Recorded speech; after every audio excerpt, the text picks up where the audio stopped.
Hi అండి. ఈరోజు నేను వంకాయ గోంగూర వండుతున్నాను.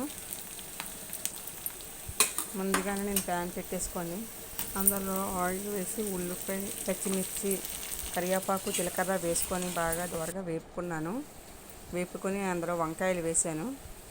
వంకాయలు బాగా వేగిపోయి మూత పెట్టాను, మగ్గింది. బాగా మగ్గిన తర్వాత అందులో కొంచెం సాల్ట్ వేసి గోంగూర వేసానండి. గోంగూర శుభ్రం కడిగి పక్కన తీసి అందులో వేసుకున్నాను.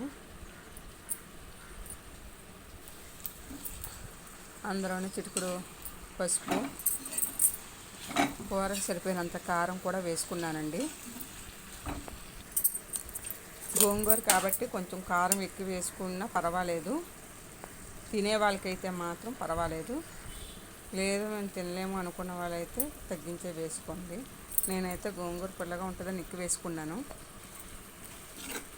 వేసిన తర్వాత మళ్ళీ మూత పెట్టుకొని బాగా మగ్గించానండి. బాగా మగ్గిన తర్వాత మూత తీసి చూశాను. చూడండి ఎంత స్మాష్ అయిపోతున్నాయో. వంకాయకి గోంగూరకి అసలు పచ్చళ్ళ అయిపోయింది. కానీ తినడానికి చాలా బాగుంటుంది, పుల్లగాను. నేను చేసే వంకాయ కూర నచ్చినట్టయితే మీరు ఒకసారి ట్రై చేయండి, చాలా బాగుంటుంది.